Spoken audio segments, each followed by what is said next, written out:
Game প্লেটা আর আগের মতো নেই। আগের মতো কেউ গ্রুপে এসে বিগ ফ্যানও বলে না। আগের মতো আমার বন্ধু বান্ধবগুলো এখন গেমও খেলে না। সবাই ব্যস্ত তার নিজের লাইফ নিয়ে।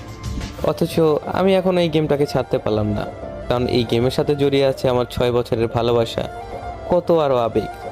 কতই না খেলেছি এই গেমটা। সেই একটা দিন ছিল 2022 লকডাউন এরিয়া। সারা দিন রাত 24 ঘন্টা ধরে গেম খেলতাম। কতই না বকা শুনেছি আম্মুর হাতে। তারপরেও এই গেমটা ছাড়তে পারিনি। কিন্তু এখন এমন একটা সময় চলে এসেছে, হয়তো বেশি দিন আর গেমিং লাইফে থাকা হবে না। গেম প্লের যে অবস্থা দেখতে পাচ্ছ তোমরা, আগে যেখানে 6টা প্লেয়ারে ইজিলি মাইরা দিতে পারতাম, এখন 4টার মাঝখানে ঢুকে একটারে মারতে কষ্ট হয়ে যায়। আর এই কথাগুলো আমি এখন কেন বলতেছি তোমরা অনেকেই বুঝবা না, কারণ তোমরা কিছু কিছু নতুন প্লেয়ার আছো যারা এইগুলাকে জাস্ট মজা হিসাবে নিবা। কিন্তু ওল্ড প্লেয়ার যারা আছে, যারা তাদের গেম প্লে হারাইছে, তারা অবশ্যই আমার এই বেদনাটা